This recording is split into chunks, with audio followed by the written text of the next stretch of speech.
আমার টার্গেট হলো এটা আমাদের পেজ, আমাদের কোন একটা রিলস অনেক ভাইরাল হয়েছে ধরেন, সো এই রিলসটা যারা যারা যারা যারা দেখছে তাদেরকে কিভাবে টার্গেট করে সেটা তো আমরা লাস্ট ক্লাসে দেখলাম, তাই না? একটা ভিডিও 95% কে দেখছে, অথবা একটা ভিডিওর প্রথম 15 সেকেন্ড কারা দেখছে তাদেরকে আলাদাভাবে টার্গেট করা যায়। হ্যাঁ, আচ্ছা যেটাই হোক, যেটাই বেশি দেখছে ওইটা ম্যাটার না। এখন কথা হলো ধরেন আমি যদি বলি আমার এই পোস্ট অনেক ভাইরাল হয়েছে, অথবা ধরেন এই পোস্টের সাথে কারা কারা এঙ্গেজ হয়েছে, শুধু তাদের কাছেই আমি আমার একটা অ্যাড পৌঁছাইতে চাই। এই পোস্টটা, এই যে এই পোস্টটা, শুধু এই পোস্টের মধ্যে যারা যারা এঙ্গেজ হয়েছে, অথবা ধরেন এই পোস্টটাকে কেউ লাইকস দিছে, কেউ কমেন্টস করছে, কেউ শেয়ার করছে, অথবা কেউ সেভ করছে, সো এরকম যদি হয়ে থাকে আমার টার্গেটিংটা, তাহলে আমি এটা কিভাবে করব? সো ধরেন আমি আমার অডিয়েন্সে চলে যাব। হ্যাঁ,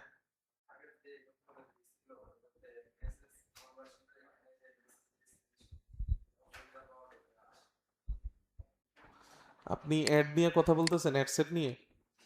আচ্ছা, অ্যাড সেট নিয়ে কিন্তু আমরা ক্লাস করতেছি না, আমরা অডিয়েন্স নিয়ে কথা বলতেছি। আর আপনার, হ্যাঁ ওইখানে ওই অপশনটা নাই। এই কারণ হলো হয়তো ক্যাম্পেইন লেভেলে আপনি কোনো কিছু করছেন, হ্যাঁ ক্যাম্পেইন লেভেলে হয়তো কোনো একটা অপশন চালু করে দিছে, ঠিক আছে? আপনি একটু পার্সোনালি আমারে দেখেন, অপশন নাই, হবে না, এরকম কোনো মানে কথাই আসলে থাকা উচিত না। অপশন সবই আছে, হয়তো আপনার অন্য কোনো ভুলের কারণে ওই জিনিসটা দেখতেছেন না। আসেন, আমরা আমাদের টার্গেট হলো কি, আমরা একটা কাস্টম অডিয়েন্স বানাবো। আমাদের উদ্দেশ্য হলো যে আমার ফেসবুকের এই পোস্টটাতে যারা যারা এঙ্গেজ হয়েছে তাদেরকে টার্গেট করা। সো এটা আমি কিভাবে করব? আমি কোন সোর্স নিব বলেন তো? মেটা সোর্স নিব, তাই না? মেটা সোর্স থেকে কোনটা নিব? ভিডিও, লিড ফর্ম, অনেক কিছুই তো আছে এখানে, ইভেন্টস, ফেসবুক পেজ। আমরা ফেসবুক পেজ থেকে নিব, তাই না? সো ফেসবুক পেজ এখান থেকে সিলেক্ট করে নিলাম। এরপরে দেখেন আপনি কোন পেজ সিলেক্ট করছেন সেটা দেখাচ্ছে। এরপরে কোন ইভেন্ট আপনি সিলেক্ট করবেন। ইভেন্ট বলতে মানে ইউজার এসে কি করছে সেই কাজের উপর ভিত্তি করে আপনি টার্গেট করবেন। সো এখানে দেয়া আছে কি, people who engage with your page. এটার মানে কি, includes people who have visited your page or taken an action on a post or ad such as reaction, shares, comments, link, clicks or carousel swipes।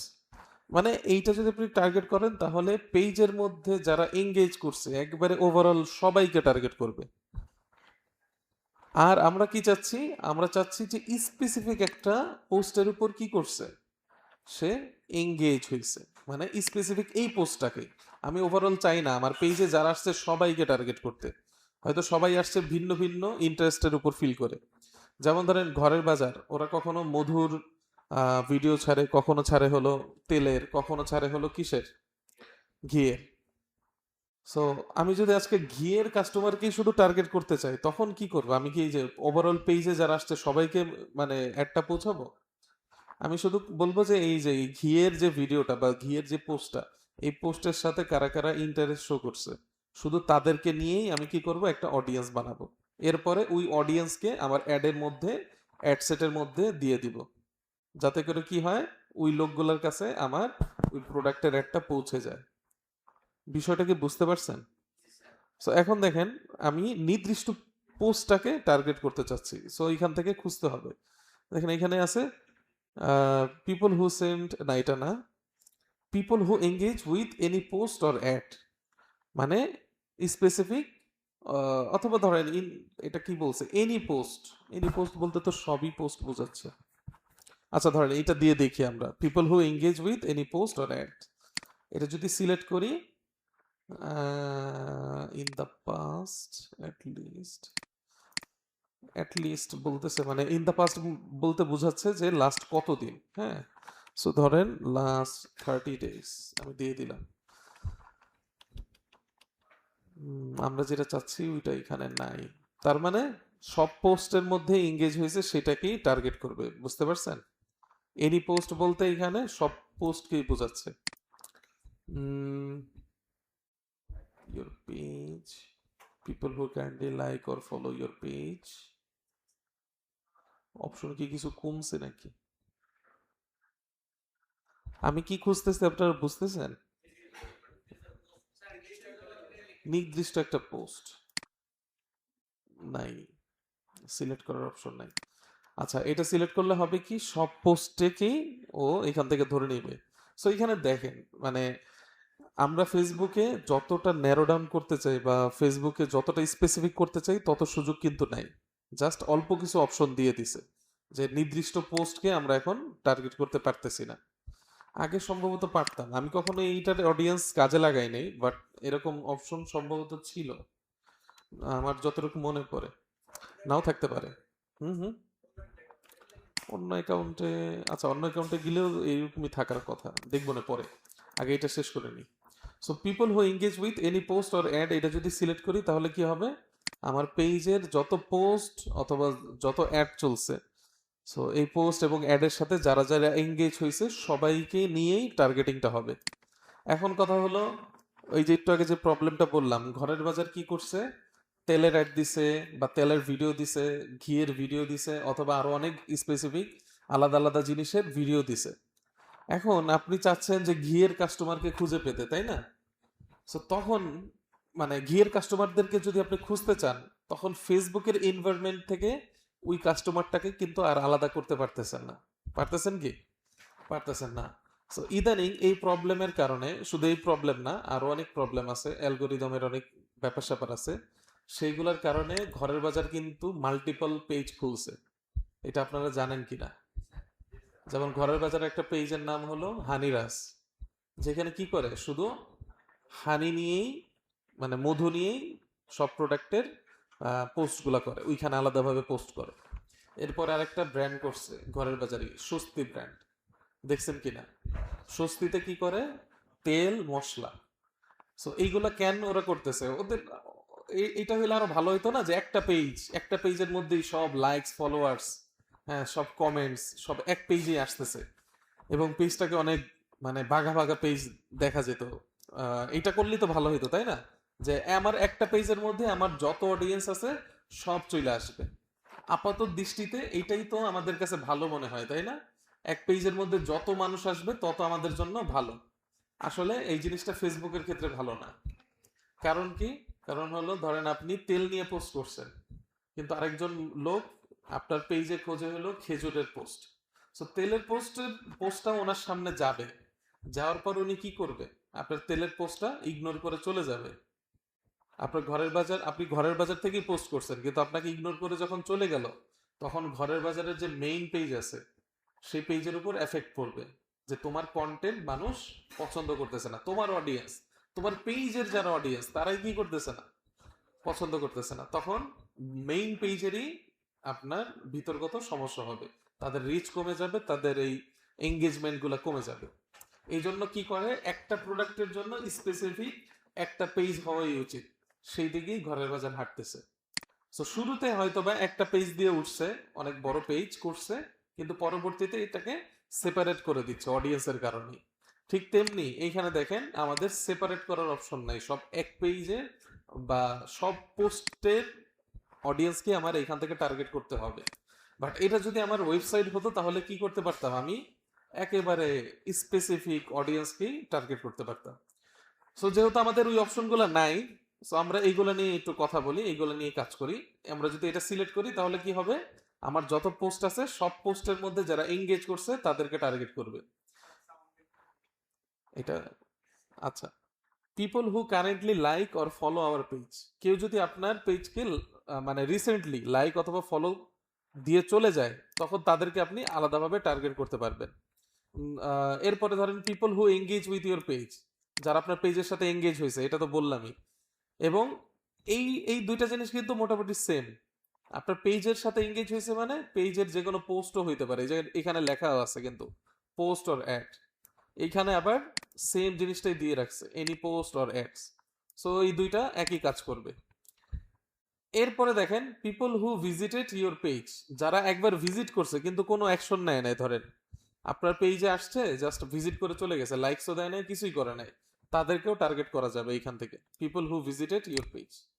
এরপরে দেখেন people who clicked any call to action button, আপনার পেজে যে call to action গুলো আছে সেগুলো যদি কোনো একটা ক্লিক করে যায় তাদেরকেও আলাদাভাবে টার্গেট করতে পারবেন। People who send A message to year page, কেউ যদি আপনার পেজে মেসেজ পাঠিয়ে থাকে কখনো মানে আপনি এখান থেকে টাইমও সিলেক্ট করে দিতে পারবেন, people who sent a message to your page. So কখন সে মেসেজ করছে, ইন দ্য পাস্ট ধরেন কত দিনের মধ্যে, 60 দিন দিয়ে দিলাম। সো 60 দিনের মধ্যে যারা আপনাকে মেসেজ করছে লাস্ট 60 দিনে, তাদেরকে আপনি এখান থেকে টার্গেট করতে পারলেন। সো এরপরে আসেন, আরো আছে people who saved any post. আপনি যদি এমন কোনো পোস্ট করছেন যেটা মানুষ সেভ করার মতো, ধরেন একটা সূরা কালাম দিয়ে দিচ্ছেন, অনেকে সেভ করে রাখে এই ভিডিও, সো সেইগুলো যদি তারা সেভ করে রাখে তাহলে তাদেরকেও আপনি এখান থেকে আলাদাভাবে টার্গেট করতে পারবেন। এই হলো ফেসবুকের এনভায়রনমেন্টের মধ্যে টার্গেটিং এর বিষয়। এছাড়া আরো অনেক কিছু আছে ফেসবুকের। আপনি লিড ফর্ম যদি চালু করে রাখেন, সো কোন লিড ফর্মের অডিয়েন্সকে টার্গেট করতে চাচ্ছেন সেটা এখান থেকে বলে দিতে পারবেন। আচ্ছা, এরপরে আছে আরো কিছু অপশন আছে, যেমন ইনস্টাগ্রাম প্রোফাইল। আপনার ইনস্টাগ্রাম প্রোফাইলে কারা ভিজিট করছে তাদেরকে আলাদাভাবে টার্গেট করতে পারবেন। ইনস্ট্যান্স এক্সপিরিয়েন্স কি এটা জানার দরকার নাই। শপিং, এইটা আমাদের এখনো বাংলাদেশে চালু হয় নাই, হ্যাঁ, বাংলাদেশে নাই শপিংটা। আগে সব খোলা যেত ফেসবুকের মধ্যে, এখন সব খোলা যায় না, বাংলাদেশ থেকে বাইরের দেশের হলে এটা খোলা যায়। এরপর হলো ইভেন্টস, মাঝে মাঝে ফেসবুকে অনেকে অনেক ইভেন্টস ছাড়ে না, ইভেন্টসের মধ্যে যদি ইন্টারেস্ট আপনি দেখান তখন আপনি এখান থেকে তাদেরকে টার্গেট করতে পারবেন। যে ধরেন আপনি একটা ইভেন্ট ছাড়ছিলেন, যে গাছ লাগানোর ইভেন্ট ফেসবুকের মধ্যে ছেড়ে দিছিলেন, এবং কারা কারা ওইটার মধ্যে ইন্টারেস্ট দেখাইছে তাদেরকে আপনি টার্গেট করতে পারবেন। বাট আলটিমেটলি আপনার বেশিরভাগ প্রয়োজন হবে ভিডিও, লিড ফর্ম, আর হলো ফেসবুক পেজ, এই তিনটাই, এছাড়া আর তেমন কোনোটাই প্রয়োজন হবে না। এইবার আসেন, এটা তো just basic targeting. Lead form, lead form আপনাদের দেখাই নেই। আচ্ছা, লিড ফর্ম তাহলে আমরা যখন আরেকটা, মানে আমরা তো ফার্স্ট অ্যাড গুলা দেখলাম তাই না প্রথম দিকে, তো এরপরে আমরা সবকিছু শিখে আবার কি করব, অ্যাড দেওয়া শিখবো, সবকিছু ওভারঅল শিখে। তো তখন আপনাদের এই যে লিড অ্যাড এবং সেলস অ্যাড, এই দুইটা আবার দেখাবো।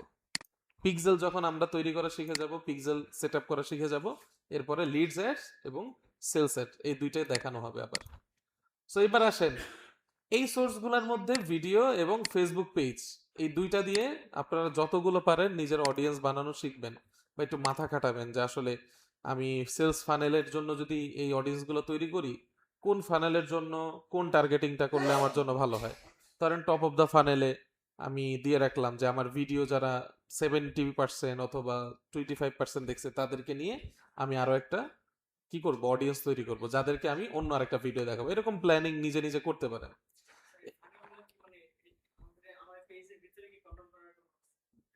না, ফেসবুক পেজের মধ্যে ফানেল কন্ট্রোল করার কোনো অপশন নেই। হ্যাঁ, নিজের কাছে খাতা কলমে এক্সেল শিটে। হ্যাঁ, আর কিছু জিনিস করা যায় ওয়েবসাইটের মধ্যেও, ফানেল মানে তৈরি করে রাখা যায় ম্যাপিংটা, যেটা দেখে আমরা মানে কাজ করি আর কি।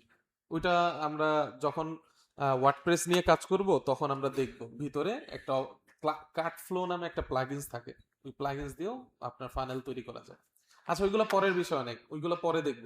আমরা ভিডিও এবং ফেসবুক পেজ এই দুইটা থেকে টার্গেটিং কিভাবে করতে হয় বা অডিয়েন্স কিভাবে ক্রিয়েট করতে হয় সেটা দেখলাম। এখন কথা হলো যে অডিয়েন্স ক্রিয়েট করেই কি এখানে রাখা হবে, শুধু রেখে দিলেই হবে না, এটাকে কি করতে হবে, ক্যাম্পেইনের মধ্যে গিয়ে এই যে অ্যাড সেটের মধ্যে কি করতে হয়, ওই অডিয়েন্সটাকে আপলোড করতে হয়। ঠিক আছে, সো আপাতত এটা থাক। এখন কথা হলো, আমরা যদি আরেকটু নেক্সট লেভেলে যেতে চাই তখন আমাদের পিক্সেল নিয়ে কাজ করা লাগবে, এবং পিক্সেল ক্রিয়েট করতে হয় কোথায়, পিক্সেল ক্রিয়েট করতে হয় সেই আমাদের গোডাউনে।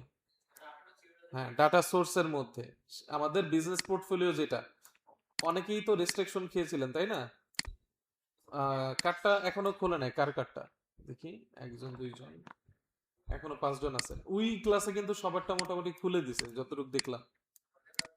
আপনারা রিভিউ করেন, যদি মানে করছেন তো অলরেডি, আরো কয়েকবার করবেন। হ্যাঁ, রিভিউ করার অপশনই দেয় না আর। আচ্ছা, তাইলে বাদ, আপনি অপরাধ করছেন ফেসবুকের সাথে কোনো না কোনো সময়। আচ্ছা, এই যে ডাটা সোর্সেস এর মধ্যে যে অপশনটা আছে ডাটা সেটস এন্ড পিক্সেল, এখানে পিক্সেল নিয়ে আমরা কাজ করব। হ্যাঁ। হুম। হুম। এই যে অ্যাড সেটের মধ্যে আপনি কাস্টম অডিয়েন্স আপলোড করবেন, এই যে অডিয়েন্সের মধ্য থেকে ধরেন এইখানে দেখেন আমাদের বেসিক অপশনটা চালু করা আছে, এটাকে আমরা ফার্দার লিমিট করে দিতে পারি। ফার্দার লিমিট করলে কি হবে, আমরা যেটা দিচ্ছি ওইটাই ও টার্গেট হিসাবে নেবে। এই যে দেখেন কাস্টম অডিয়েন্স লেখাটা চলে আসছে এইখানে। আপনি যে মাত্র আমরা যেটা তৈরি করলাম ওইটার নাম কি ছিল, অডিয়েন্স ফর ডায়াবেটিক্স, এটা মনে হয় গতকালকে তৈরি করছিলাম। সো এইটা আমরা এখান থেকে দিয়ে দিলাম। দিয়ে দিলে এখন যদি আমরা অ্যাড রান করি তাহলে এই কাস্টম অডিয়েন্সটাকে মানে ফেসবুক ধরে তাদের অ্যাড রান করবে। হ্যাঁ হ্যাঁ, সেভ অডিয়েন্সটা কি, যেটা নিজে তৈরি করেন, আর কাস্টম অডিয়েন্সটা কি, যেটা আপনার কোনো কন্টেন্ট থেকে ডেটাটা নিয়ে আসে। আচ্ছা এখন আসেন, আজকে আমরা শিখবো মানে মেইন যে জিনিসটা সেটা হলো যে আমাদের তো ওয়েবসাইট লাগবে তাই না, ওয়েবসাইটের জন্য আবার ডোমেইন হোস্টিং লাগবে।